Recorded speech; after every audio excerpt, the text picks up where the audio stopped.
The Great Hall of the Galactic Council stretched higher than most mountains on Earth.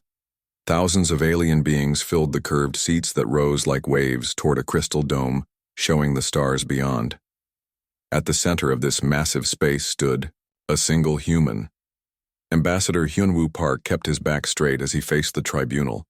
His dark suit looked simple compared to the flowing robes and gleaming armor worn by the alien judges. But his eyes held no fear. He had come here to speak for all humanity, and he would do so until his last breath. The lead judge was Admiral Keshivara of the Veltari Empire. Her blue skin sparkled with silver markings that showed her high rank. 4 arms moved gracefully as she spoke, but her voice carried the cold tone of someone pronouncing a death sentence. "The human species," she said, her words echoing through the hall, "has shown itself to be a danger to all civilized life in this galaxy. In less than 200 years, they have gone from primitive ground dwellers to builders of faster-than-light ships. This speed of advancement is not natural. It is dangerous." Hyunwoo listened to the translation in his earpiece. He had heard these same words many times during the trial. The aliens feared humanity not because humans were weak, but because they were too strong, too fast, too willing to change and grow. Furthermore, Admiral Keshivara continued, their species shows clear signs of aggressive expansion. They build weapons alongside their peaceful tools. They train soldiers while they train scientists. Every human colony becomes a fortress. Every human ship can become a weapon of war. Around the hall, aliens of dozens of species nodded their agreement. The Zephyrians with their gas-filled bodies floating in their mechanical suits. The rock-like Granathi whose crystalline forms glowed with inner light. The insect-like hive queens speaking through their warrior drones. All of them had voted the same way, guilty. Humanity was guilty of being too human. Hyunwoo stepped forward. The energy barrier around him allowed him to move, but would not let him escape. "I request the right to speak before you pass sentence. Admiral." Keshivara's 4 eyes focused on him. "You may speak, human, but know that nothing you say will change the Council's decision. Your species will be contained within your home system. Your ships will be destroyed if they venture beyond. Your people will learn to accept their place." Hyunwoo activated his personal recorder. Everything he said would be transmitted back to Earth. His people needed to hear this. They needed to understand what they faced. "My name is Hyunwoo Park," he began, his voice carrying clearly through the vast hall. "I speak for 8 billion humans living on Earth and the colonies beyond. I came here in peace, hoping to find friends among the stars. Instead, I found judges who fear us for the very qualities that might make us good allies." Some of the alien observers shifted uncomfortably. A few had voted against the trial, but they were too few to matter. "You say we advance too quickly," Hyunwoo continued. "But why is rapid growth a crime?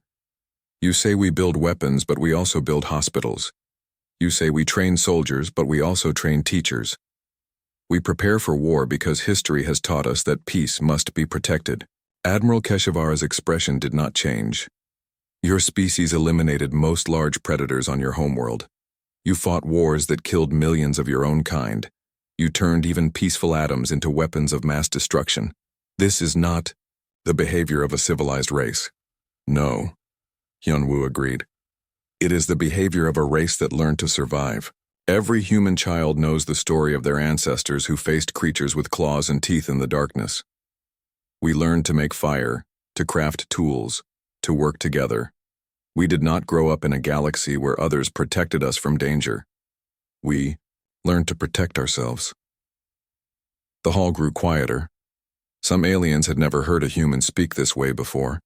They knew humans as the newcomers who had appeared suddenly in space, building ships and colonies with alarming speed. They did not know the long story of how humanity had climbed from caves to stars. "You judge us for preparing for war," Hyunwoo said, his voice growing stronger. "But look around this hall. How many of your species maintain real military forces? How many of you remember what it means to fight for survival? You have lived under the Council's protection for so long that you have forgotten the most basic truth of existence." "And what truth is that?" Admiral Keshivara asked. though her tone suggested she did not really want to know. That peace is not the absence of conflict, Hyunwoo replied. Peace is what happens when those who would break it know the cost would be too high. You have created a galaxy where the strong protect the weak, but you have forgotten that someone must remain strong, enough to do the protecting. Several aliens began speaking at once, their voices mixing into a confused babble. Admiral Keshivara raised one of her 4 hands for silence. Enough philosophy, she said. The Council has made its decision. The human species represents a clear threat to galactic stability. Ambassador Park, you are found guilty of representing a hostile and dangerous civilization. The sentence is death by neural disruption. Hyunwoo had expected this. His government had prepared him for the possibility that he might not return home, but he still had one more message to deliver. Then hear me well, Admiral Keshivara, and all who sit in judgment today. You call us dangerous because we grew strong without your help. You fear us because we do not bow to your ancient authority. But you have made a terrible mistake. The energy barriers around him began to glow brighter as the execution system activated. Neural disruption would destroy his brain while leaving his body intact. It was considered a clean death by galactic standards. You think you know what humanity is capable of, Hyunwoo said, his voice rising above the growing hum of the machinery. You have seen our civilian ships and our trade vessels. You have met our diplomats and our scientists, but you have never seen what we become when we stop pretending to be civilized. Admiral Keshivara leaned forward. Are you threatening the Council? I am warning you, Hyunwoo replied. You are about to learn the difference between a species that evolved under protection and a species that evolved to be its own protection. You wanted to see what makes humanity dangerous? You are about to find out. The neural disruption field reached full power. White light filled the space around Hyunwoo as the machine began to tear apart the electrical patterns in his brain, but his voice could still be heard over the noise. My people are watching this broadcast. They will see what you do to those who come in peace. They will remember that we offered friendship and you chose execution. And they will respond as humans always have when someone threatens their family. The light grew brighter. Hyunwoo's body began to shake as the field destroyed his nervous system piece by piece. But his eyes remained fixed on Admiral Keshivara. We are not like you, he said with his final breath. We do not forgive. We do not forget. And we do not lose. The field completed its work. Ambassador Hyunwoo Park, the first human to address the Galactic Council, fell silent forever. The hall erupted in cheers. Thousands of aliens celebrated the death of the human diplomat. They believed they had struck a blow for galactic peace. They thought they had solved the human problem before it could grow larger. Admiral Keshivara watched the celebration with satisfaction. The humans' final words had been the desperate threats of a defeated enemy. What could one primitive species do against the combined might of 1,000 civilized worlds? But in the depths of space, human monitoring stations recorded every moment of the execution. The images and sounds traveled faster than light toward Earth, carrying news that would change everything. On research stations hidden in the darkness between stars, human scientists working on classified projects received new orders. Experiments that had been theoretical suddenly became urgent priorities. Weapons that existed only as blueprints began moving toward production. In training facilities on a dozen worlds, human soldiers stopped their exercises and listened to their commanders explain what had happened on Nexus Prime. The faces of these warriors grew hard as stone. They had trained for many possible futures, but they had always hoped for peace. Now they knew that hope was dead. Deep in the government buildings of Earth, Director Mi Young Kim watched the broadcast of Hyunwoo's execution. She had known him, since they were both young diplomats learning their trade. He had been a good man who believed in the possibility of friendship between species. Now he was dead, killed for the crime of being human. Mi Young picked up a secure communication device and entered a code that had never been used before. Across the human colonies, military commanders and government leaders received the same message.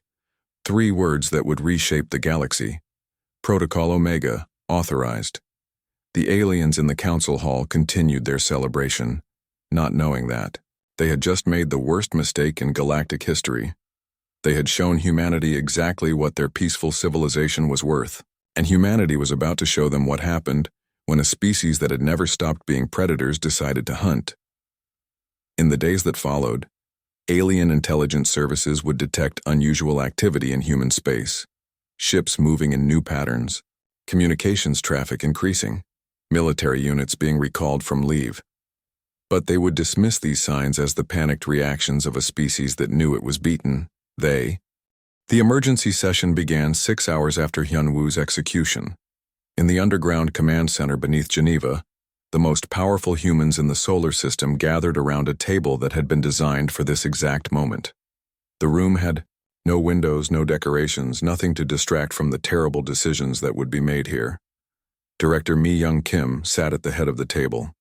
She had not slept since watching her friend die on live broadcast from across the galaxy.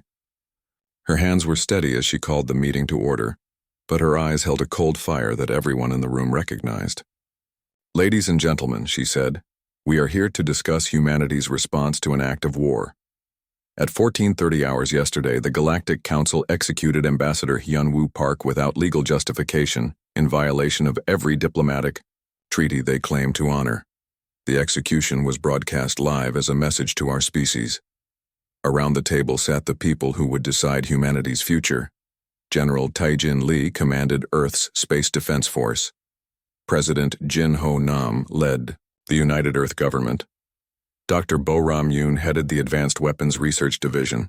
Captain So-ra Choi ran Deep Space Intelligence Operations. Each of them had received copies of the classified files that would shape their response. "General Lee," Mi-young continued, "please brief us on the current situation." Tae-jin stood and activated the holographic display above the table. Star charts filled the air, showing human colonies, alien territories, and the vast spaces between them. "As of this morning," he said, "we have confirmed the positions of 3 major alien fleets moving toward human space. The largest consists of over 8,000 ships from 12 different species. Their stated mission is to establish a blockade around our solar system."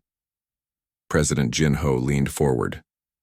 "A blockade is an act of war under interstellar law." "Yes, sir," Tae-jin agreed, "but they're not calling it a blockade. They're calling it a protective containment action. They claim they're protecting the galaxy from human aggression." "Aggression?" Mi-young's voice was perfectly calm, but everyone in the room could feel the anger beneath it. "We sent them a diplomat. We asked for peaceful relations. Their response was murder." Captain So-ra activated her personal datapad. "Ma'am, my intelligence teams have been monitoring alien communications since the execution. The Galactic Council is telling their people that Ambassador Park was planning some kind of attack. They're claiming he was carrying biological weapons." "That's impossible," Dr. Bo-ram said. "I personally supervised his medical screening before departure. He was completely clean." "Of course it's impossible," So-ra replied. "But it doesn't matter. The aliens believe what their government tells them. Most of them think we're the villains in this situation." Mi-young stood and walked to the holographic display. The star chart showed humanity's position in the galaxy like a small island, surrounded by a vast ocean of alien territory. 23 human colonies scattered across 15 star systems, 8 billion humans on Earth, against thousands of alien worlds with populations in the trillions. "Dr. Yoon," Mi-young said, "is Extermination Protocol Omega ready for implementation?" The scientist pulled up another set of files on her personal screen. These documents carried the highest security classification in human government. Most of the people in this room had never seen them before today. "The theoretical frameworks are complete," Bo-ram said carefully. "We have prototypes for most of the primary systems. Full deployment would require approximately 6 months." "Theoretical frameworks?" President Jin-ho looked confused. "I thought Omega was just a contingency plan." Mi-young turned to face him. "Omega was designed as our response to exactly this situation. A galaxy that refuses to accept humanity as equals and chooses to treat us as a threat to be contained or eliminated." She gestured to the holographic display, and new information appeared. Technical specifications for weapons and ships that looked Nothing like the civilian vessels humanity had been building for public consumption. For the past 50 years, Mi Young continued, our best scientists and engineers have been working on a simple question. What would we need to survive if every other species in the galaxy decided we had to die? The room fell silent as everyone absorbed what they were seeing. Gravitational weapons that could tear apart planets. Ships designed for pure destruction rather than exploration. Manufacturing systems that could turn asteroid fields into fleets of warships. General Tai Jin was the first to speak. These specifications, some of these weapons violate the Treaty of Galactic Conduct. That treaty no longer applies to us, Mi Young replied. The aliens made that clear when they executed our ambassador. They have declared that humanity will never be accepted as a civilized species. Therefore, we are no longer bound by the rules of civilized warfare. President Jin Ho studied the technical readouts with growing amazement. How is this possible? How did we develop all of this without anyone knowing? Dr. Boram smiled for the first time since the meeting began. Because everyone assumes that a young species like humanity would focus on exploration and trade. They never imagined we might be preparing for war. Every human research station has dual purposes, Captain Sora added. Every civilian ship carries military-grade sensors. Every colony has hidden weapon manufacturing facilities. We've been preparing for this possibility since we first detected alien radio signals. Mi Young returned to her seat. The question before us now is simple. Do we implement Protocol Omega, or do we accept the aliens' terms and allow ourselves to be contained within our home system?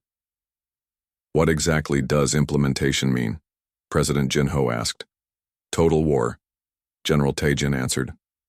Not conquest, not subjugation. Extermination. We continue fighting until either we are completely destroyed, or every alien species that participated in this action is removed from the galaxy. The weight of those words settled over the room like a heavy blanket. Everyone understood what was being discussed. Not just war, but the complete destruction of civilizations that had existed for thousands of years. There is another option, President Jin Ho said quietly. We could negotiate, accept the blockade temporarily while we work on a diplomatic solution. Mi Young activated the replay of Hyunwoo's execution. The holographic display showed her friend standing before the alien tribunal, speaking for all humanity, with dignity and courage. Then it showed his death and the cheering crowd celebrating the murder of a peaceful diplomat. This is what they think of our diplomacy, she said. This is how they respond to our attempts at friendship. They have made their position clear. The only question is whether we accept their judgment or reject it. Captain Sora pulled up intelligence. Reports from across human space. Ma'am, our monitoring stations are detecting alien scout ships in 17 different systems. They're not just planning a blockade. They're conducting pre-invasion reconnaissance. Invasion? President Jin Ho's voice rose. But they said containment, not conquest. They lied, General Taejin said bluntly. Just like they lied about Hyunwoo carrying weapons. Just like they've been lying about their intentions since first contact. They don't want to contain us. They want to eliminate us. Dr. Boram activated another set of displays. If we implement Protocol Omega, we need to understand what we're committing to. The weapons we've developed are designed to end conflicts quickly and permanently. There will be no negotiation once we begin. No surrender, no mercy. And if we don't implement it? Mi Young asked. Then we become the first species in galactic history to be completely erased. General Taejin replied. They will start with our colonies. Then they will come for Earth. And they will not stop until every human is dead. President Jin Ho stood and walked to the far end of the room. He stared at the wall for a long moment before turning back to face the others. I need to know, he said. Can we actually win this war? Against the entire galaxy? Dr. Boram consulted her files.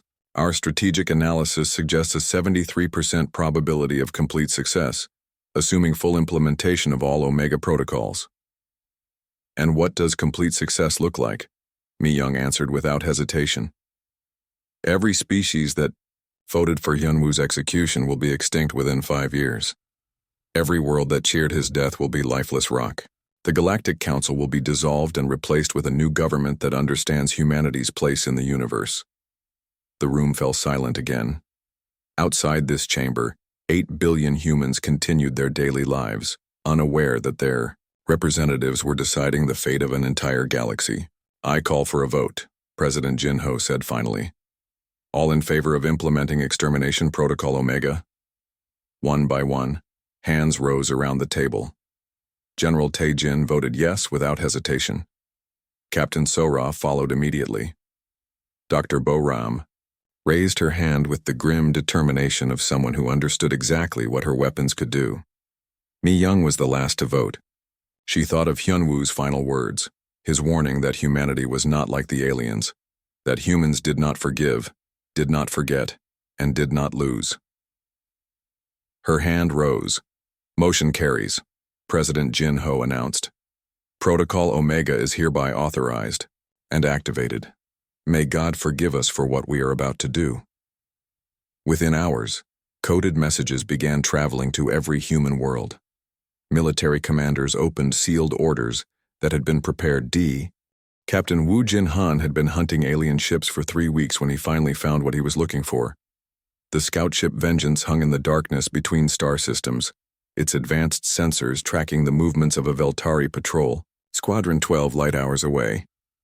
Woo Jin studied the tactical display with the patience of a born predator, 6 alien ships moving in a standard defensive formation, exactly as their military manuals prescribed. They had no idea they were being watched by an enemy that had spent 50 years learning how to kill efficiently. "Contact bearing 27 Mark IV, reported Lieutenant Minsu at the sensor station. Veltari heavy cruiser Eternal Glory with 5 escort vessels. They're maintaining standard patrol speed and following predictable course patterns." Woo Jin nodded. Predictable was good. Predictable meant the aliens still thought they were dealing with primitive humans who would fight by their rules. "Time to target intercept? 14 minutes if we maintain current stealth approach," answered Navigator Haewon from her position. "They still show no signs of detecting us." The Vengeance was humanity's answer to the question of how to fight a galaxy, small enough to avoid detection, fast enough to escape any pursuit, and armed with weapons that could destroy ships 10 times its size. It looked nothing like the civilian vessels humanity had been building for public consumption. "Lieutenant Dae-yoon," Woo Jin called to his intelligence officer, "what do we know about this squadron?" Dae-yoon Park looked up from her analysis station. She was the sister of the murdered ambassador, and every alien ship they destroyed was a small payment against that debt. "The Eternal Glory is Admiral Keshivara's former flagship," she reported. "The same Admiral Keshivara who ordered my brother's execution. The escort ships are all veteran crews that participated in the blockade planning. According to intercepted communications, they believe they're hunting a desperate human raider in this sector." "Perfect," Woo Jin said with grim satisfaction. "They think we're running scared. Time to show them what desperate humans can actually do." He activated the ship's communication system and opened a channel to all stations. "All hands, this is the captain. In 10 minutes, we will engage enemy forces. This will be our first real test of the new weapon systems. Remember, we are not just fighting for ourselves. We are showing the galaxy what happens when they murder our diplomats." Around the bridge, his crew made final preparations. These were not the explorers and traders the aliens had met before. These were soldiers trained specifically for this kind of warfare. Every human ship now carried crews like this, and every crew had sworn the same oath. No forgiveness, no mercy, no surrender. "Captain," reported Chief Engineer Young-ho from his station, "all weapons systems show green. Quantum destabilizers are charged and ready. Gravitational mines are loaded, nanite swarms are standing by for deployment." Woo Jin studied the tactical display one more time. The alien ships continued their patrol, unaware that death was approaching them at 90% of light speed. "Take us in," he ordered. The Vengeance dropped out of faster-than-light travel directly behind the alien formation. For a few seconds, the enemy ships continued on their course, their crews not yet understanding what had appeared behind them. Then their sensors registered the human ship, and chaos erupted across the alien communication channels. Unknown vessel, you are in violation of Galactic Council shipping regulations, came the transmission from the Eternal Glory. Identify yourself immediately and prepare to be boarded. Wu Jin smiled coldly. They still thought this was about law enforcement. Alien vessel, he responded. This is Captain Wu Jin Han of the United Earth Defense Force. You participated in the murder of Ambassador Hyunwoo Park. Your sentence is death. The alien commander's response was swift. All ships, attack formation. Destroy the human raider. The Veltari ships turned toward the Vengeance with surprising speed. Their energy shields flared to life as they charged their plasma cannons. In any normal engagement, 6 ships against 1 would be overwhelming odds. But this was not a normal engagement. Fire, Wu Jin ordered. The quantum destabilizers struck first. These weapons did not fire energy or projectiles. Instead, they reached out across space and directly attacked the quantum structure that held matter together. The leading escort ship simply ceased to exist, its atoms scattered across thousands of cubic kilometers. The alien formation scattered in panic. They had never seen weapons like this before. Their shields and armor were designed to stop energy. Blasts and kinetic impacts, not attacks that dissolved the basic forces holding their ships together. Second target acquired, reported Lieutenant Min-Su. Firing gravitational mines. 3 small objects appeared in space near the alien ships. For a moment, nothing seemed to happen. Then the objects activated, creating artificial gravity fields that pulled everything nearby toward them. One escort ship was caught directly in the field and compressed into a sphere of super-dense matter less than a meter across. Impossible, came a transmission from the Eternal Glory. These weapons violate the laws of galactic conduct. You cannot use gravitational manipulation in warfare. We never signed your laws, Wu Jin replied. Deploy nanite swarms. Clouds of microscopic machines erupted from the Vengeance and spread toward the remaining alien ships. The nanites moved faster than any normal projectile, guided by artificial intelligence that could adapt to any defense. The aliens tried to shoot down the approaching swarms, but their weapons were designed for large targets. The nanites were too small and too numerous. They reached the alien ships and began their work. At first, the damage seemed minor. Small holes appeared in armor plating. Systems began failing randomly, but the nanites were not just destroying. They were consuming the alien ships and using the raw materials to build more nanites. Captain, reported Chief Engineer Young-ho, nanite swarm efficiency at 94%. They're converting approximately 3 tons of alien ship mass per minute into additional units. The remaining alien ships tried to retreat, but the nanites followed them. One escort ship suddenly broke apart as the swarms ate through its structural supports. Another began spinning out of control as the nanites consumed its navigation systems. Only the Eternal Glory remained, and its commander was finally beginning to understand what they faced. This is Captain Mordak of the Veltari Navy, came the desperate transmission. We surrender. Repeat. We surrender unconditionally. Wu Jin did not respond immediately. He watched as the nanites continued their work on the remaining escort ships. The aliens had murdered Ambassador Hyunwoo under the cover of law and ceremony. They would receive no such mercy. Surrender not accepted, he finally replied. Your species chose extermination when you killed our diplomat. Now you face the consequences. Wait, Captain Mordak's voice rose in panic. This is a violation of military protocol. You must accept surrender. It is required by galactic law. We are no longer bound by galactic law, Wu Jin answered. You made that clear when you executed an unarmed ambassador. Now you will learn what human law looks like. The final escort ships died as the nanites completed their consumption. The microscopic machines then turned toward the Eternal Glory, multiplying as they moved. Captain Mordak made one last transmission. Please, we have families, children. We were only following orders. For a moment, Wu Jin felt a flicker of something that might have been sympathy. Then he remembered the footage of aliens cheering as Ambassador Hyunwoo died. So did Ambassador Park, he said. He had family too. You should have thought of that before you murdered him. The nanites reached the Eternal Glory and began their work. Within minutes, the flagship of the patrol squadron was nothing but expanding clouds of replicating machines. All targets destroyed, reported Lieutenant Minsu. No survivors detected. Good, Wu Jin said. Signal base command, mission accomplished, moving to next patrol area.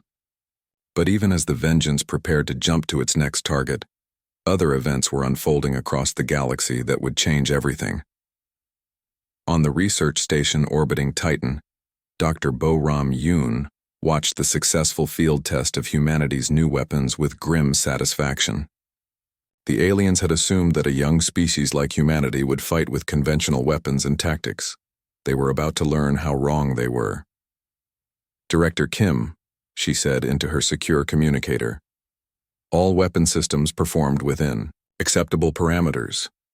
The aliens have no effective countermeasures against quantum destabilization or gravitational manipulation. Director Mi-young Kim's voice came back immediately. And the nanite swarms? Exceeded expectations, Bo-Ram replied. They consumed and replicated at 94% efficiency. At this rate, a single deployment could theoretically consume an entire fleet given enough time. Theoretical limits, Bo-Ram consulted her data screens. The nanites are programmed to self-destruct after 72 hours to prevent uncontrolled replication. But within that time frame, there is no upper limit to how much material they can consume. On Earth, Mi-young absorbed this information with the cold calculation of someone planning a war of extermination. The aliens thought they were dealing with primitive humans using crude weapons. Instead, they faced a species that had spent decades developing new ways to kill efficiently. What about alien countermeasures?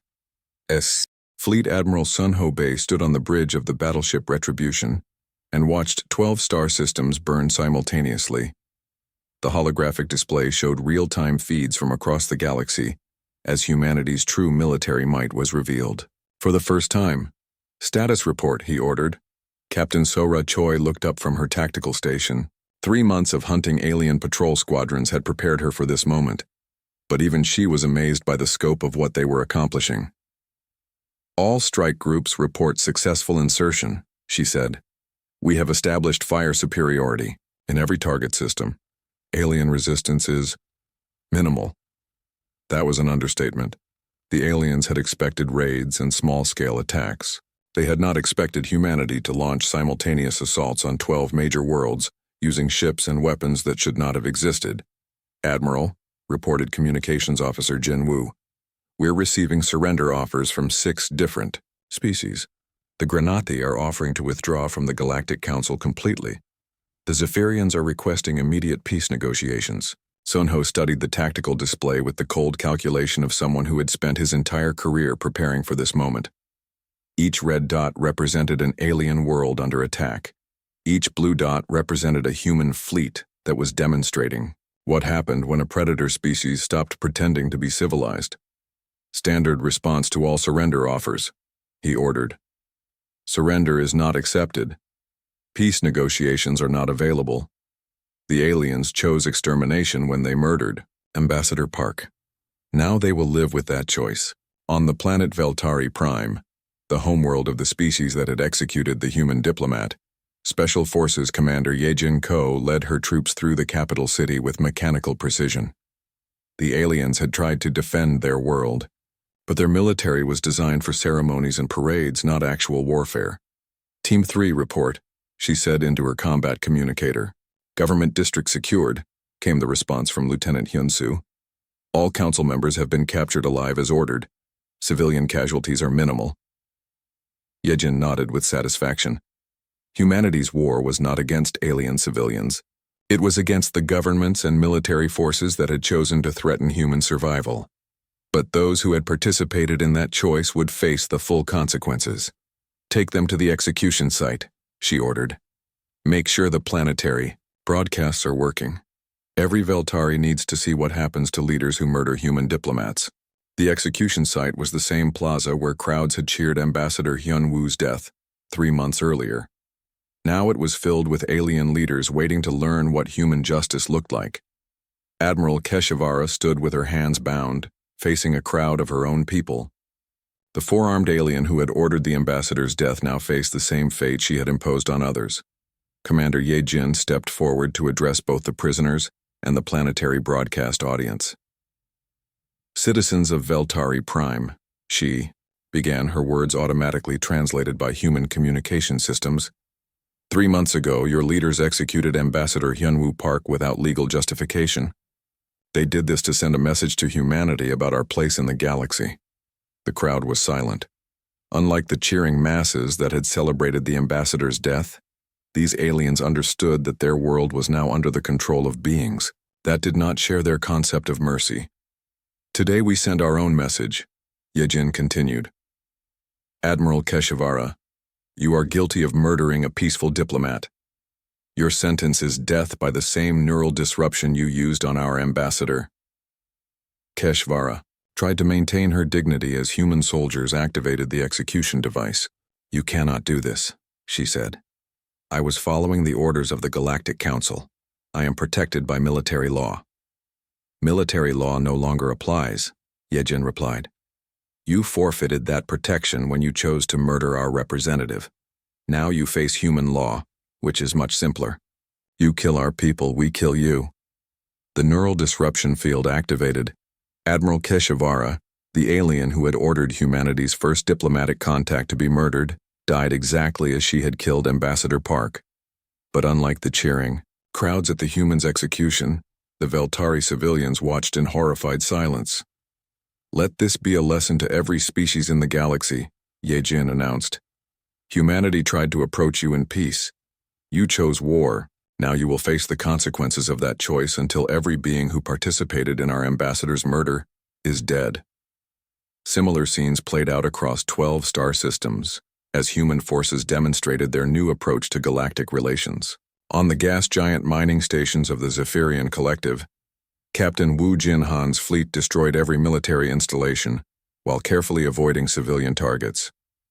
On the crystal caverns of Granathi, human soldiers captured government officials and forced them to watch their sacred monuments being reduced to rubble. But the most shocking demonstration was taking place in deep space, where Dr. Boram Yoon's newest creation was being tested for the first time. The planet Corvathia had been chosen carefully.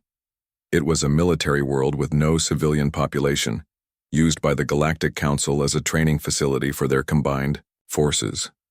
It was also the base where the invasion fleet had been assembled to attack human space. Now it would serve as humanity's demonstration of what happened to worlds that threatened human survival. Planet Cracker Devastator reporting ready, came the transmission from Captain Min Jun aboard the massive ship.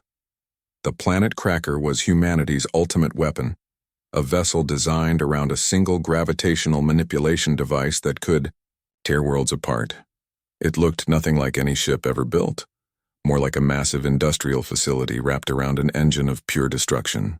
You are authorized to proceed, Dr. Boram transmitted from her observation ship at a safe distance. Show the galaxy what we've learned about gravitational engineering. The Devastator moved into position above Corvathia and activated its primary weapon. At first, nothing seemed to happen. Then seismic monitoring stations across the galaxy began detecting impossible readings from the target system. The planet's core was being destabilized. Gravitational forces that had held the world together for billions of years were being systematically disrupted. Deep beneath the surface, tectonic plates began shifting in ways that violated every law of planetary science. On the surface, alien military personnel felt the first tremors and began evacuating in panic. But there was nowhere to run. The planet Cracker was not just destroying their base, it was destroying their world. Gravitational cascade initiated, reported the Devastator's weapons officer. Planetary structural integrity failing across all major stress points. Within hours, Corvathia began coming apart. The artificial gravitational fields created by the planet Cracker pulled at the planet's core until the internal pressure could no longer hold the world together. Massive cracks appeared across continents. Oceans boiled away into space as the atmosphere was stripped away. Then the planet exploded. The destruction was complete and absolute. Where once there had been a world, now there was only an expanding cloud of debris in the artificial gravity fields that had torn it apart. The demonstration was broadcast to every inhabited system in the galaxy. The message was simple and clear. Humanity had developed weapons that could destroy planets. Any world that continued to support the Galactic Council's actions would face the same fate. The alien response was immediate and chaotic. Government leaders who had been confident in their military superiority suddenly found themselves facing extinction. Species that had never known real fear in their entire history now understood what it meant to face a truly dangerous enemy. "Admiral," reported Captain Sora from her intelligence station, "we're detecting massive fleet movements across alien space. Most species are recalling their ships to defend their homeworlds. The unified blockade fleet is breaking apart." Admiral Sunho studied the tactical displays with satisfaction. The aliens were finally beginning to understand what they faced. Not a primitive species that could be easily contained, but apex predators that had been preparing for this war for decades. "What about surrender offers?" he asked. "Increasing exponentially," Sora replied. 47 species have now offered to withdraw from the Galactic Council and recognize human sovereignty. The Hive Queens are offering tribute payments. The Crystal Singers are proposing a non-aggression pact. "Standard response to all offers," Sunho ordered. "Surrender is not negotiable. Peace negotiations are not available. The only way this war ends is with the complete dissolution of the Galactic Council and the execution of every individual who participated in Ambassador Park's murder." On Earth, Director Mi-young Kim monitored the progress of humanity's war effort from the underground command center where it had all begun. The displays around her showed the systematic destruction of galactic civilization's military forces and the growing panic among alien populations. "Status of primary objectives?" she asked General Tae-jin Lee. "All military targets in the primary assault zones have been neutralized," he reported. "Human casualties are less than 2% of projected estimates. Alien military losses are approaching 90% in the affected systems. And civilian populations? Protected as planned," Tae-jin confirmed.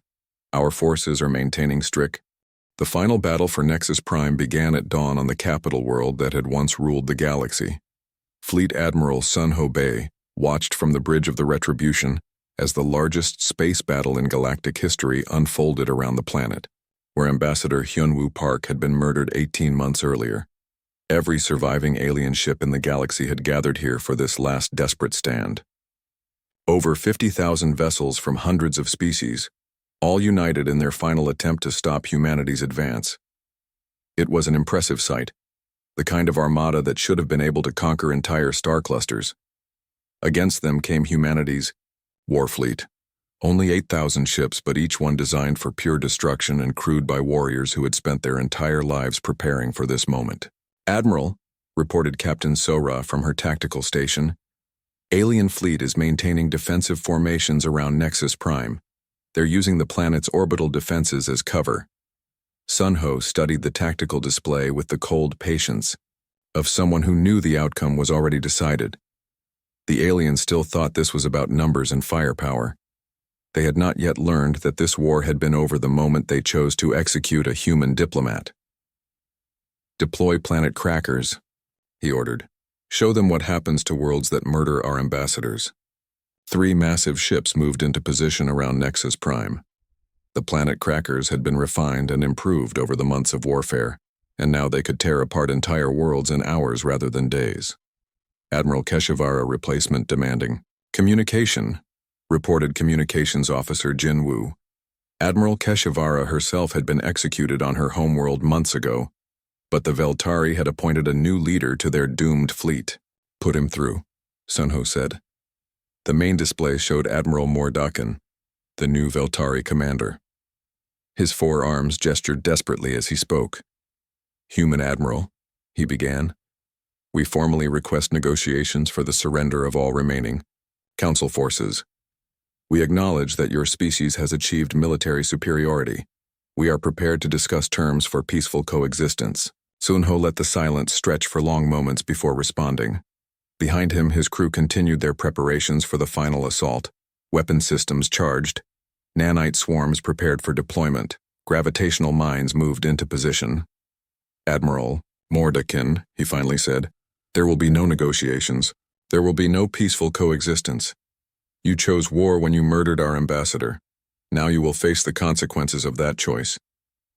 But surely, Mordekin's voice rose in desperation. You cannot intend to destroy every species in the galaxy.